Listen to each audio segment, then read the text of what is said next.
Mbote bandeko balanza Cartouche TV. Quand toyokana kina bino makambo nyonso oyo elekaka na kati ya mboka na biso RDC na fandra maboko ya kokangama te. Na telemaka na kendaka partout bisika makambo ezwami pona kokende koluka vérité wape bombama. Yango na telemaki na fanda kite likambo likolo ya likambo oyo utaki koleke pesa ki nungu pe mutema pasi oyo balobela ki yango ke ba viola ki ba mama o biso toka ki ba viola ki ba mama et puis ba viola ki bana classe kotozaki na précision te yango biso na Cartouche TV to telemaki poto ke ko sala ko recherche ya ba makambo soki eza ya solo soki eza pe ya lokuta e banite bokolanda kaka la ndenge ba recherche to sala ki to kenai ko zela bino moko oyo ko pesa bino sango na ndenge ezalaki parce que elobama ki soki ezalaki pe 35 yo soki ezalaki pe 36 yo ba mususu koto yo basi ba mususu koto ba élève ba kufaki ba mususu koto ba violaki donc vérité e koyeba na kaka awa mais biso toza na vérité toza vraiment na précision moko te to repesa bino bokolanda parce que na suka ki wana te to lukaki un peu to solola na gouverneur ya nani ya otuele mais tozwa ki ete atindela ki biso mutu na ye moko atindela ki biso mutu na ye moko conseiller principal na ye oya yaki to solola ki na kati ya Cartouche TV bokoluka kolanda boye ba vérité est-ce que ba viola ki ba mama est-ce que ba viola ki ba na classe est-ce que 36 personnes bazala ki viola to ba kufaki wana to la même morale na cameraman nga soki koki ko balancer ngai image auto solo ki na conseiller principal ya gouverneur ya Otuwele bolanda image bongo to kutana awa to ba eloko nini lekaki toza na moko ya mopanzi na biso sango na côté ya Otuwele ye moko ko se présenter pona nyungu eza kopesa mela na kati ya mokili mobimba oyo utaki kolobama na kati ya Otuwele donc se présenter to ke na bamutuna na biso note papa mbote mama okoki ko se présenter voilà nga komona nga papa Paul Félicien Nangana naza conseiller principal à communication ya gouverneur na biso ya Otuwele mwana mboka Christophe Baseane Nanga. Oui papa to kemba moko na mutuna na biso to moni nungu eza kotambola mokili mobimba et puis na kati ya Congo mobimba ete na kati ya ici on a bazoué Otuwele pardon batu ba violaki ba mama kuna ba violaki au moins batu ba kufaki 36 personnes et puis ba maman bazalaki violé na mort ezalaki moi ebele parce que 36 eza déjà ebele tolingi omeka koyebisa biso na liboso ya caméra na biso soit na micro na biso est-ce que nungu wana eza ya solo maman journaliste na pesi ona no longonya po oye koluka information na source na mutu oyo il faut otuna e mutu na wana na ebisio kelmaka melekaki na Otuwele ezali ya lokuta pamba te ezande na batu oyo ya banungu balingaki basala ko benga na lopoto ba matisa biloko ya lokuta vérité ezaki tozana bana classe na biso ya territoire na Congo bayaki kosala examen d'état bayaki kosala examen d'état babandaki wana na esiro moko na bango parmi ba étudiants bazalaki wana moko na bango azalaki nano ba agressé sexuellement azalaki agressé na ba personne non identifiée mais koyoka siko na bapandi sango ba oyo bayebi koluka information ya solo te koyoka keno eza plus de 35 personnes ya bana Otuwele bazuli bango 35 personnes mama journaliste ezali lokuta pamba te makambo wana ebimaki toyebi bato basalaki biloko wana toyebi mpe bato oyo tobengaka bango na lopoto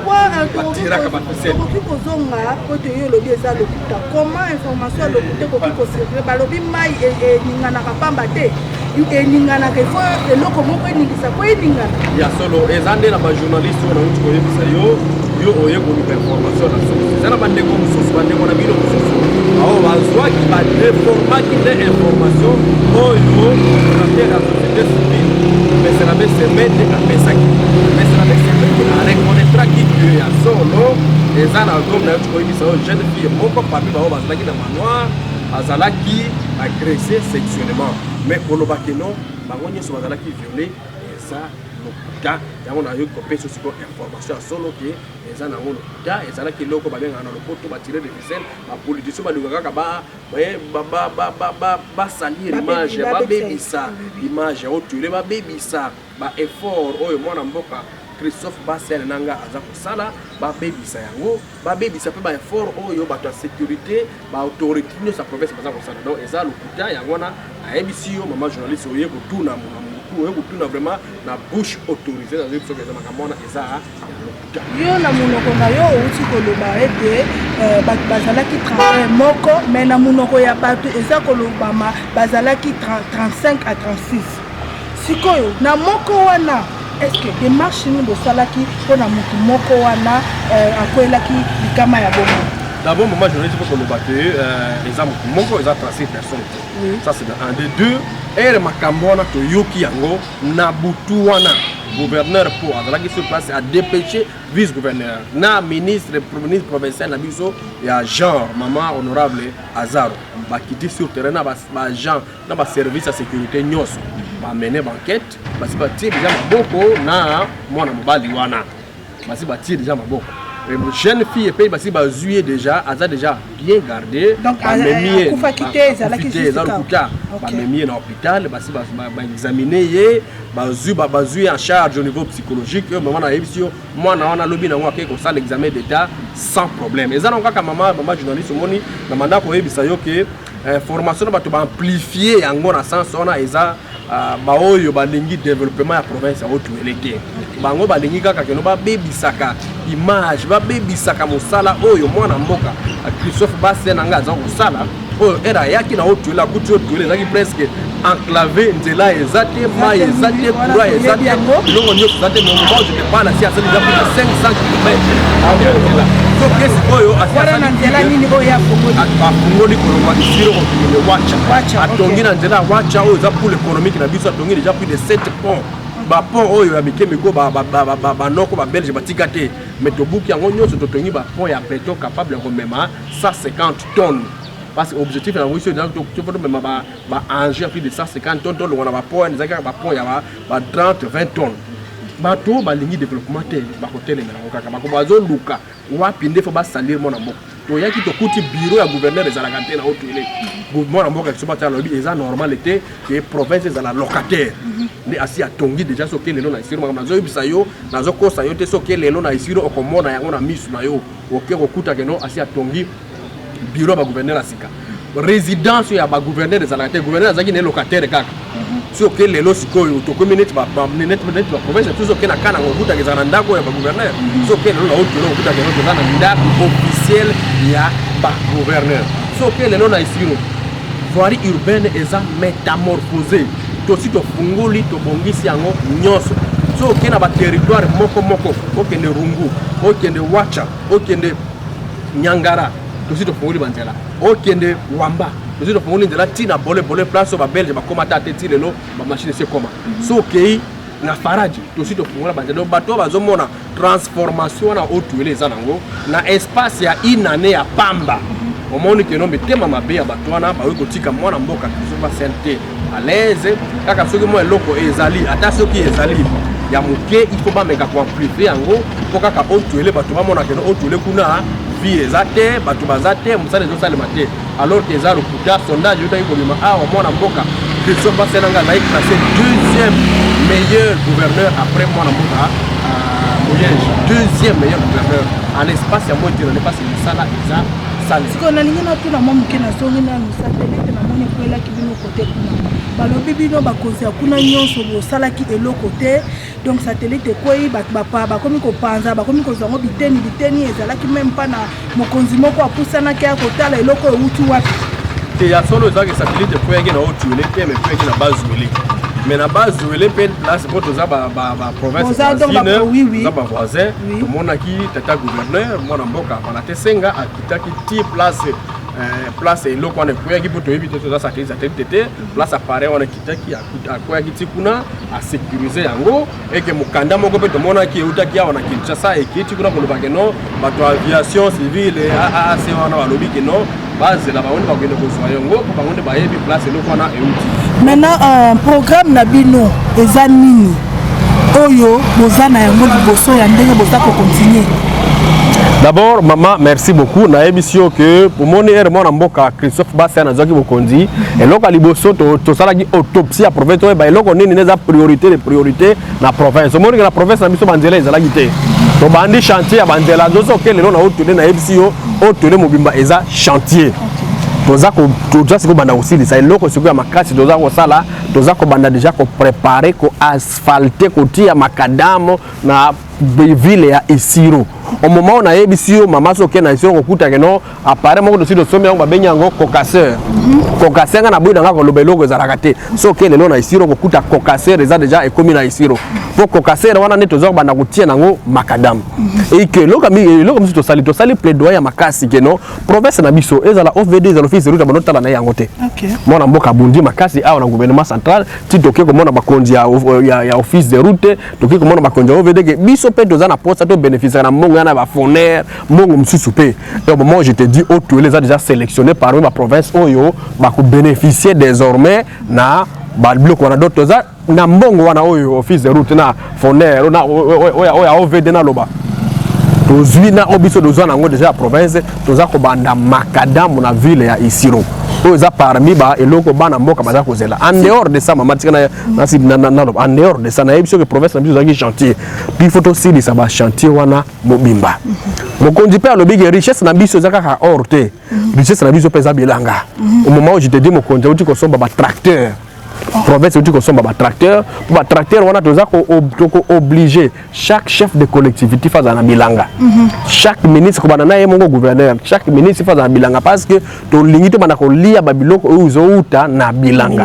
Eza parmi ba priorité oyo to sito dégager yango déjà. Sikoyo na misala nyonso boza ko sala na ngaki mpe na tuna mwandambu saki asima kuna. Eza siko combien? Toyaki maman tokutaki net na bisa ko nzela ezalaki te tokutaki sac à ciment ezalaki na $18. Au moment où je te parle sac à ciment comme na $12. Donc toza bunda na kati ya capital la toza ko bunda parce que objectif na biso ezaki net to fungole déjà nzela Isiro wacha ezo mema biso mbala moko na Kampala na Uganda ba biloko ebele tozo uta nango ezo ya kuna na ba prix ba primo abordable yango tozo benga na bana mboka ya otwele bao bakenda partout o bakenda aza na Kinshasa aza na Kisangani aza na Poto aza partout ba ya ko investir na province na bango ba opportunité d'affaires eza kili eza ebele kuna tozo benga eza presque une province vierge. Donc makambo nyonso ezali ba ya ko investir ba investisseur pe baza bana ya otwele ba lingi ba investir ba za la sécuriser ba ya bakeno ba ya na otwele ba investissement na bango ko za la sécuriser bango moko ba investisseur ba ko za la sécuriser to ko zoa ba exonération pour na biloko misusu pourvu que ba investir na kati ya province otwele pour toza nango fosa yango wana soki pe na autorisation na yo to pesa bango numéro à contact. Non, problème exactement il y a monde écoute ba fandi baza kozela. Voilà, le numéro à contact ngana na ibisi bino ngana za conseiller principal en charge de la communication en relations publiques. Donc ba ko benga biso à tout moment to ko bango odini 81 64 18 440 0 hein plus 243 plus 243 81 64 18 440. Au moment où on a Félicien Nangana, il y a un conseil principal de la commission de relations publiques. Baya, tozana posa na bango nyoso, bana outulé nyoso partout place baza, ba investisseur nyoso partout place baza, baya ko investir na outulé terrain eza et à offrir terrain vide, il y a opportunité d'affaires eza makasi. Maman yo pe dozo zela yo, dozo zela papa Alain, boya ko investir na siro. Na kozanga te parce que ngape na uta kuna malobano ya suka na makambu nyoso to utuko solo la. Malobano ya suka ezali nini? Merci beaucoup d'abord. Nagoya kolobakeno information bozaki pona viol ya 36 jeune fille eza lokuta ezalaki mona moko na zaki ezalaki lokuta et que moto asala ki yango basi bakangiye et que moi je te parle moi nana azaki azui en charge azali be examen d'état nae sans problème. De deux, gouverneur otozana e mikolo na otuele moi na mboka Christophe Bassène nanga aza moto zo sala misala pour na mboka ya province.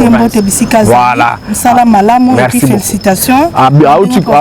Voilà, autiko biangutu deuxième meilleur gouverneur. Donc tokuta ki otuele zaki enclavé mais siko otuele zaki ozanja banzela. Banzela zaki de dossier de salle plus de 500 km. Dossier de tongi na télébisio dossier de tongi ba bureau administratif ba biloko kili ba pont donzela développement province et ça désormais sur le rail. To bengi amisa to bengi si bana otuele na ba investisseur mutusu bango nyoso balingi ba ya boya ko investir na otuele. Terrain est vide, terrain est vierge, boya tozo en charge, c'est faut pas exonérer nous ba biloko mususu pourvu que boya donne un poste à investisseur sérieux pour que province na biso et que ndiboso. Wana bosi kolanda ndenge ndini to solaki na conseiller principal ya gouverneur ya Otuele siko to suka ki pe wana te to continuer ki lisusu ba recherche mususu ndenge satellite utaki kokwea na kati ya Bazuele to fana ki te to kanga ki maboko te to kenda ki lisusu ko luka conseiller principal susu ya gouverneur ya Bazuele parce que les camarades et fans n'ont pas kanga loboko. Mutu moko te atika ko betela ngo recherche moko te salema. Soki za makambo nungu elinga ke mata. Soki za ki makambo ya o asimba ke aloba ke elinga ke mata mais o wana mutu alobite. Mais na 4 cartouche TV balala kite bakena ki ko luka recherche sika pi vérité bo mamaki. Soki tozolo ba langage moko na cameraman nga ko ki ko balancer lenga image ne bon tozonga lisusu. Matumoli wana matumoli na yeki ngai nazali mona ya Bazuele a nazali conseiller à gouverneur la province bureau de liaison a la Kinshasa ezali ngani ya kambaka yango Bazuele a wala kisezali ngai donc makambo na yebi yango mama ezali yusko ko tumula biso ezali ko tozala passe na biso bambororo biso to na Bazuele to kufa kama bambororo basiba kotela biso kuna biso papa nanga sala bilanga to bika to kola bilanga mbororo ye azana ba vache na ye akota abebisela biso conflit kota de biso na mbororo tolongo na mbororo bokokina ko lususa makama mbororo te siko to moni eloko moko uti likolo ba musu abengi satellite te eye ko kweya na 7 km na territoire ya Buta pire encore mama tikana ebisa yo espace aérien na biso ezali vide ezali non sens ezali contrôlé te baoti ko révoquer kotu DG wana oya permetaki eloko wana salima gouverneur la province a habité na bengi gouverneur to soine gouverneur bisinga Aristote to kangi sujet moko azali soki indien to kangi muso azali soki libanais baza ko tamba bana passeport te baza la copie ya passeport na bango za kati ya machine ezaka ta téléphone de 1 mitu ko bango zali même pas répertorié donc to kangi na Bazuele oui kasitende bango ba sobeti cop na bango na DG autorité aviation civile nde ba ko sama makambo wana nzamba alingaka biso nde ba yeko kitisa ko kwe pa na biso bango ne ba kweisaki ba bango wana nde ba kweisaki te yango to silika gouverneur akomeli Kinshasa to sali to beleli yango zo komona ba sispa ba révoquer DG wana autorité d'aviation civile pour lenge nini ye ayeko yokana bato wana ba signer ba contrat province ayebite ndeko ko ba ki pona nini to yebite na mukuse mama ko bino bolandela ki yango ezalaki manzanza nini po yo za ko benga ngo manzanza ba lobi boye ezali pona makamotali ba internet ezali makambo pona ko ba internet pona ko faciliter biso na tamboka. Il faut pas expliquer biso ma biso comme tomboka kolanda français te dolmaka ça dit que balobi ezali pona internet ezali pona ma technologie nouvelle tout ça makambo kilikili balobi me ba kité kabiso faut ingénieur ya mboka batala ba ingénieur mboka so batala isa biso mais ezali kambo ya Sony gouverneur ya province ayeba kité Valentin Senga paisayo ayeba ki makambo wana te nazali bouche autorisé na awa ayeba kité akomi tango eko kwela ezaki surprise to yebi yango te d'abord to tuni batwana bosi bokangi ba photo bakangi ba photo tout ça to tuni ba photo bokangi botini yango sika nini pona quelle finalité Bazuele eloko ya biso bokangi ba photo bosali ba recherche botini yango wapi pe anani gestion ba province ali un sérieux problème l'état n'existe pas l'état ali faible l'état ali makasité qu'est-ce ya péréquation il faut ça la capitale ezaka lwala baté naza bande kolanga balwala bakuna na sepela bango directeur du cabinet ko nazali muninga na ngai Yannick Chisola il a rencontré mais totika kopesa image que Congo c'est seulement lwalaba et que mission de service kaka Lualaba, ministre kaka Lualaba, premier ministre kaka Lualaba, biso tout kaka Lualaba, et bon bazouele. Pire encore, comment on connaît Lualaba sans ordre de mission, sans frais de mission. Parce que wana olingi conseil no repère ça bon peut battre la paix côté ya bazouele. Na lobi bazouele na ngeza appel professeur Nyoso, ya motu ya maman. Na lobi le connaît bité soza ko baba bi pertinence le Cambo, la caisse nationale de péréquation. Et ça qui déjà, c'est une loi déjà votée dans le Parlement. C'est-à-dire qu'il y a un niveau en exécution. C'est-à-dire que Zamba pesi biso bozubiso so ndenge mo côté ba province. Ba province tu ezu ebele monsieur ezu moke. Yango il faut que zwa ndambu ko tia na caisse wana péréquation, poto sunga ba province ali pauvre. Lokola bazuele lokola bakwangwawa lokola province su boka ukezali mingi yo ulwala bozala ngo ebele mais zoma ndambu kuna tia na caisse mais eza ko zanga bato nini pona ko sala caisse ya péréquation pona ko sunga province msusu toko fanda kaboy mama ba banaka ko destituer ba gouverneur ba député provincial nzale ko beta bango balongoli gouverneur balongoli gouverneur nzale longo na ba population ya ba gouverneur ba député provincial ba député provincial piaka ba député provincial piaka balongoli gouverneur bakasi solution ane ko longwa gouverneur teza gouverneur te kesi ya péréquation pour nini gouverneur ya lola ba kolongola ete ya okatanga ba kolongola ete ya kaka paso ba nzela piaka lindo ko ba balongoli o chopo balongoli o bazole balong parce que Pia Kazali qu'est-ce y a péréquation exacte donc c'est tellement grave. La République c'est les provinces, sauf que la province égalité et que fonctionne mal à mouter, ça dit que le pays ne va pas aussi décoller. Avec la migration interne bazo uta na province ba okende ko timbola minéré na Lualaba 500 000 ayeko se plaindre na ministère ya batona ba okimani gouvernement ayeba ko tikela ba gouverneur misolo 40% ezonga. C'est constitutionnel, c'est l'article 155. Le gouverneur peut avoir la possibilité de faire des balabala, des pont, des classes. Matata au moins sur 1000 écoles à la caca, à Sala 747. Oh, ça m'a valé tomber la Moussapi, oh, Sala Kolekaï. Kabila Elimino, Abibo Sala Mukangalo, tout ce qui dépend de la mine, tout ça, la mine agriculture. Botiki na ba moulin, na ba avion, na ba nini bo sundoli yango bo kati moteur. Oh, pour baloni masango na Kindu, et puis ça va université. Baloni masango na Bukangalo, et puis ça université na Kindu. Masango na balona, et puis ça et pas musuté. Donc, bitumba est, pour biso bana est to lia kambongo Congo te. C'est comme une mboka lokala Bukavu. Population tongi nyonso. Tout ce qu'il faut faire. Banda pas. Mais goudron ka. Ya l'état exact éclairage public. Kena na mboka lokola Kisangani. Mboka kitoko biloko nyonso ezali. Pare à l'état quand des autres. C'est comme ça partout ici. Pare à l'état des autres. L'état des fois ça. Or constitution lobby Kabola. Péréquation mbongo ya gouvernement central. Ya bino yango. Ya province yango. Ce qui peut vous récolter na douane kaka wana. Là si ça koloba. Moni papa benga ka dehors Rubiza. Bonjour maman. Moni dehors Rubiza. Pendant zoati au final grève za. Obi que grève za na nationalité, grève za na régie des autres. Na bolembu, l'état est éliminé ngwité. L'état ngozali nini? L'état c'est seulement une organisation juridique et politique d'une nation.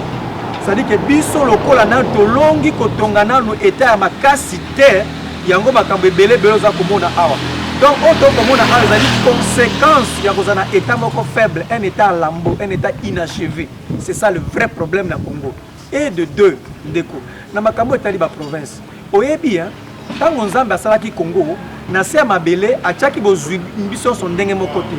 Ndeko alobi Lualaba. Bozwi on nzambe atia na Lualaba, eza ndenge moko te bozwi on ndenge nzambe atia pa na bazwi. Ngazali bona bazwi na botami na buta, tout ça na ena kisaka pona kotanga na sumusane na tikala awa. Na limono ya bazwi bozwi ze pa na bazwi ezali ndenge moko te eza na Lualaba. Ça bozwi différent. Kuto benga Lualaba capitale de cuivre. Siko l'état lobi boy. Lokola pona ko éradiquer ba déséquilibre wana, yango atia la caisse de péréquation.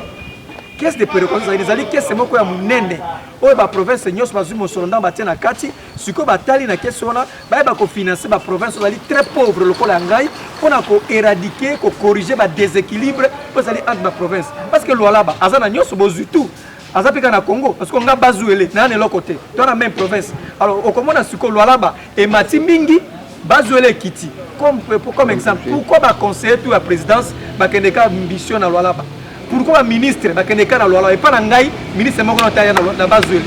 na yadi ministre moko ta koma na bazwele conseiller moko ta na bazwele parce que soko pas na ko za problème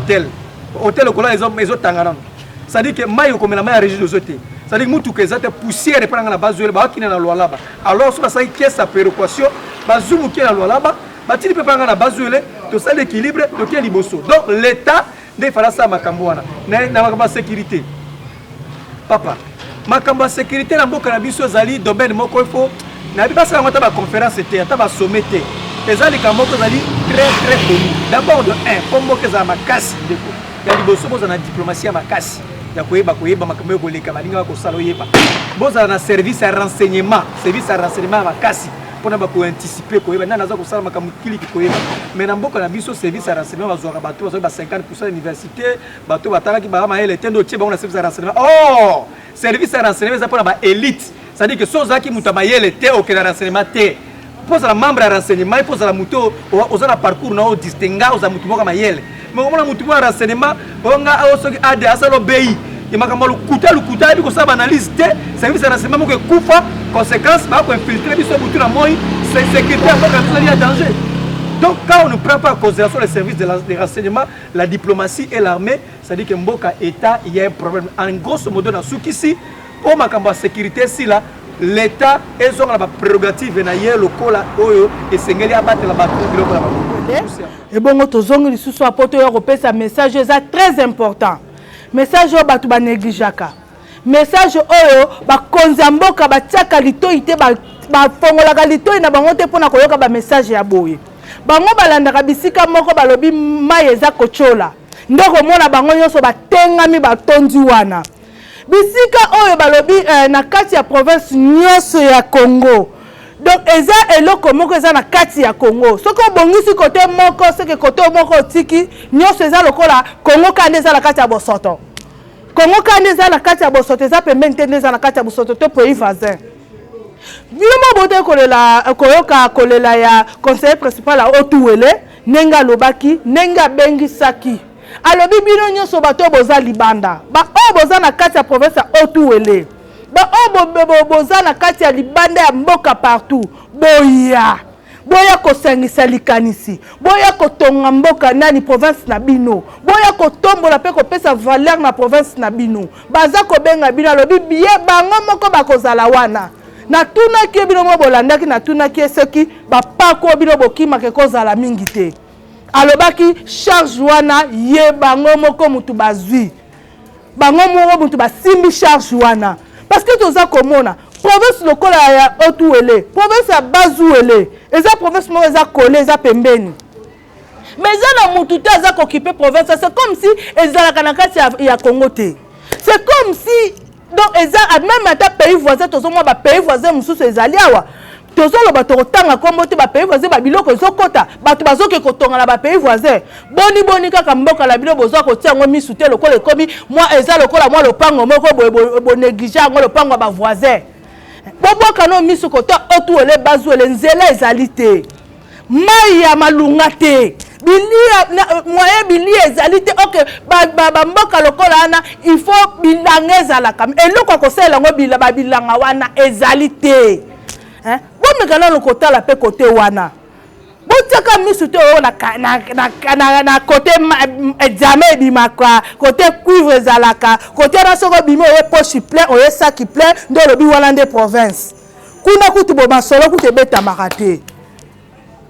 Bio moko boyoki kolela bato alibanda na bengi sibino ye moko gouverneur abengi bino alobi bokita bo banga eloko te po ye moko azali ko soutenir bino ako soutenir bino na ba idée boko sangisa idée et puis boko mona ke mboka na bino ekozala mboka moko ekotombwa malobi ko mona bango bakotonde su na mboko ba négligaki et bon on a maloba koloba mingi te na komi na suka émission na nga moi ba commentaire ezalaki wana ka ya kobakisa et puis bino mo bomoni moi ba descente wana to salaki et sali moi depo ezala mutu tazo azolobelango makambo eza koleka la mboka ezaka makambo mbongo yoka de ba fongola ka misu mais so eza makambo etali mboka mutu alobelaka zalaka te na kobosa na te po na komi ndeya na suka bozozela na bakisa maloba mosusu moye na bakisa eza te na komi na suka tokocontinue lisusu na barecherche mosusu mais bobosana te boklike bosabone mpo makambo eza ebele botia commentaire bopartage ekosala bino bi actualité yango efongwami na kati ya Cartouche TV bokorate eloko te bisika nyonso bazali tokobanda kokitaka mpona kokendaka kolandaka bango